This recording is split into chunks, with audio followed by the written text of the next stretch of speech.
Hey guys, welcome back to PristineZReads. So today I'm going to be reviewing The Crescent Stone by Matt Mikalatos. Yes, I am starting a new series of books. This is the first book in the Sunlit Land series. I got this one and the second book in the series, The Heartwood Crown, for my birthday, which was 2 months ago. And I really loved this. Seriously, I think it's one of the best books I've read in a long time.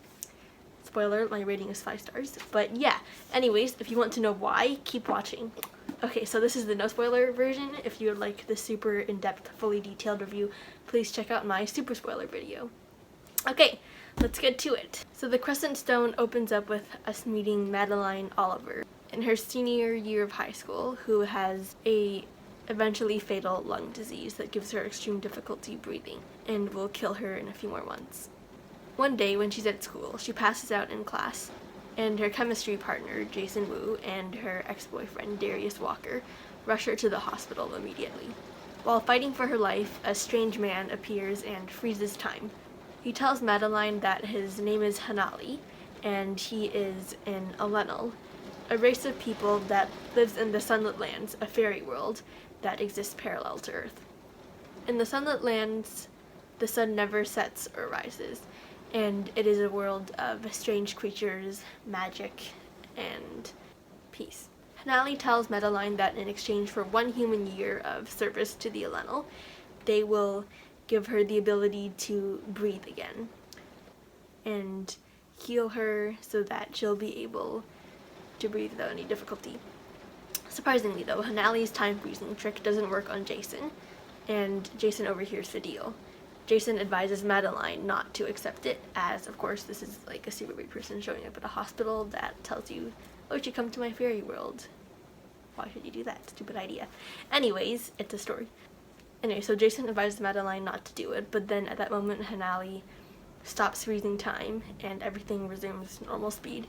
And Madeline is instantly thrown into a huge coughing fit, and she's afraid that she is going to die. So she decides to accept Hanali's offer, thinking that life on Earth is no use to her if she's going to die anyways. Jason goes to Hanali to tell him that Madeline will accept his offer, but also tells Hanali that he has to go with her, as he doesn't want Madeline to be in a strange land without any protection. In exchange for his service, Jason will receive 1 chocolate pudding cup a day for the rest of his life and a unicorn, because they exist in the Sunlit Lands, because that is the kind of crazy person he is, and he wants chocolate pudding and a unicorn. Once Madeline puts on the magic bracelet tattoo that Hanali gives to Jason, she is able to breathe again, fully, and she and Jason, who also got a magical bracelet tattoo of his own, traveled to the Sunlit Lands through a series of bizarre passages. They had to leave Darius behind because he couldn't get in on the deal in time because he didn't hear it. Anyways, so they travel to the Sunlit Lands and they settle into the transition house, which is basically run by another human and is where all the humans that come to the Sunlit Lands have their transition period from their life as a human to their new life in the Sunlit Lands. Turns out that Hanali has been just going around the world looking for humans that are in need of help or in some kind of dangerous situation, and he offers to rescue them and give them whatever they want in exchange for a year of service or a couple years, however many years, in the Sunlit Lands. There are many magical things to marvel at, such as a toilet that doesn't flush but magically empties itself. No one knows where the stuff goes. Jason was totally obsessed with that. And a magic laundry hamper that returns your clothes clean and folded. That would actually be really handy to have in real life. And other kinds of creatures, such as the Alaborians, the Kakari, and the Zanin, and the Alenal's mortal enemies, the Skim. And this is the reason why Hanali has been calling all these humans to the Sunlit Lands with him. He wants them to help battle the Skim, as the Alenal and the Skim have this sort of feud going on that's been lasting for years. Something about the territory of their land, complicated stuff. But Jason and Madeline slowly start to make friends with the other humans at the transition house. Madeline's roommate's name is Shula Bishara, and she has the power to light her body on fire as she wishes. Jason's roommates are David and Kikoa, Native American and Hawaiian, respectively. But they soon realize that things are not what they seem in the Sunlit Lands. Jason and the rest of the humans in the court of Farseeing, which is the capital of the Lenno part of the Sunlit Lands, go to battle every night with the Skim, and Madeline is forced to help out in the aftermath with all the wounded warriors. Galenia, the Lenno healer, has a strange magical way of healing. She finds a warrior, Skim or human, that is injured but fixable, and then finds another warrior that's too far gone for her magic. Then she'll transfer the almost dead warrior's life to the warrior that's injured but fixable, and then the warrior who was injured now becomes whole again. Madeline struggles with the system, knowing it's unjust, but she has to make that choice to save Jason's life. Other things are making them question the Elenel as well. The Elenel look down on all the other creatures and consider themselves superior in every way. When Jason and Madeline find out a terrible secret well guarded by the Elenel, will they make the right choice to do what would cost them potentially Madeline's life but grant freedom to everybody else? I'll have to find out. Okay, so now for the morals of this book. First up is Christian beliefs / other worldviews. So Mikelatos is a Christian author, and while God is not mentioned by name, there are other God figures. It's like Aslan and Narnia kind of. So for the Elenel they have their majestic one, and for the Skim they have their peasant king. It was kind of confusing to me first, but I figured out that they're actually one person. Minor spoiler alert. But yeah. And it's kind of like the Trinity too, because the majestic one is God the Father, and then the peasant king is Jesus the Son. Anyways, that's kind of cool. But yeah, that's kind of a minor spoiler. I did not find any other prominent worldviews here. There is one mention of the necromancer people who coexist with the Elenel, but they don't have any interaction in this book. By the way, there's a funny twist about it later shown in the Heartwood Crown, so check my upcoming review of that. Anyways, so that's it for worldviews. Next up is violence. There is the element of some battles, but nothing too gory or bloody. There were a few descriptions with some detail, like that weird healing thing that I told you about. Yeah, this world is really complicated. There's some amazing world building here, so you kind of have to read it to know what I'm talking about for yourself. But yeah. Next up is romance. Madeline had a boyfriend, Darius Walker, who I mentioned in the beginning of the book, but she broke up with him because she didn't feel it was fair to tie him down, because if she was going to die in a few months, then there was really no point in them having a long-term relationship. There was not a whole lot poured into their connection, at least in this book. They only hugged once, and Madeline kissed him on the cheek once. Spoiler alert.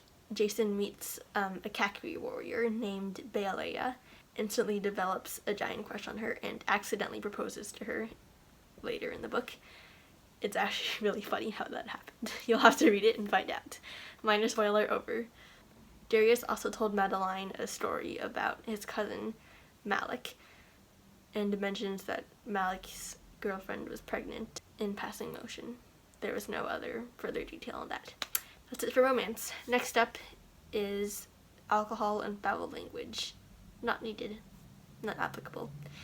Alright, so now we have racism in this book. So Darius is black, and he tells Madeline about the rude comments, hateful slurs sometimes he's received over the past years. Darius is strongly against that, and minor spoiler alert, he champions the Skim in the story because he sympathizes with the way the Elenel look down on them and hate them really strongly.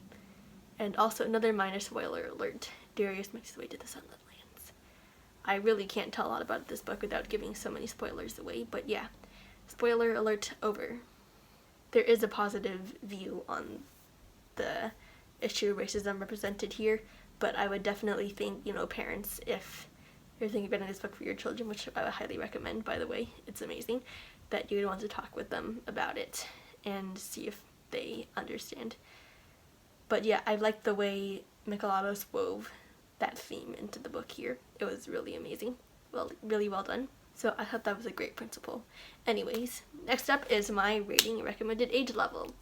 I'm gonna rate this one 5 stars. It was seriously so funny. Jason is the champion of all wisecracks in the history of the world. I was laughing so hard when I read this. My sister thought I was crying when she overheard me reread it. But yeah, I'm gonna put the age level at 11 plus. I think it is pretty suitable for a preteen audience, and it had like great world views, lessons, character development, world building. The world building was actually like really complicated. I don't have enough time to go into all of it here, but hopefully I'll be able to do some of that in the Heartwood Crown review. Definitely like the plot line, the action, suspense, Jason's wisecracks, maybe die of laughter. Everything was fantastic. The content, like I said again, is definitely suitable for 11-year-olds and maybe 10-year-olds too, but I'm keeping it at 11 because I think with all the complicated structuring and everything, it would be hard for 10-year-olds to understand. So I'm keeping it at 11. But yeah, amazing. I think it's also great for adults and teens to read too. The complexity is just right. Anyways, I love this so much. I have to stop raving about it now. Yeah, so thank you guys for watching. Bye. Breakfast. Breakfast? Who said breakfast? Where's the breakfast? Where's the breakfast? I'm hungry. I need food. Where's the food? I need breakfast. I'm hungry. I need breakfast. Where's the breakfast? Show me. Point me in the right direction, Pristine. He said, and slapped a warm bowl of porridge with purple berries into Jason's hands. The porridge was bland and the berries too sour. Bland porridge, flavored porridge, sour berries, sweet berries. I eat 'em all. Then he saw the pudding cup sitting on the end of his bed.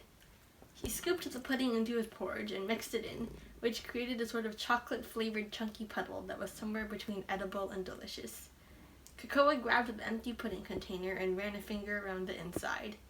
What is this? Pudding? Yeah, Jason said. My deal with Hanabi was a cup of pudding every day for the rest of my life, and in exchange I'd hang out here for a year. He smacked his lips. Magic pudding tastes exactly like hospital pudding. Magic pudding. I didn't know there are different types of pudding. Will magic pudding make me grow maybe longer legs? Or a bigger nose? No, I don't think I'd like that very much. Pointier ears? There's hospital pudding though. Don't think that sounds nearly as good as magic pudding, but I don't know, still it's pudding, so wait a second. But if I go to the hospital, that means I'm hurt. I don't want to get broken bones or a concussion. Oh wait, what if I catch COVID? Oh no, I'm gonna die if I catch COVID. Oh wait a second, if I catch COVID, I'm going to the hospital. And then I'll get hospital pudding. So maybe it won't be so bad after all.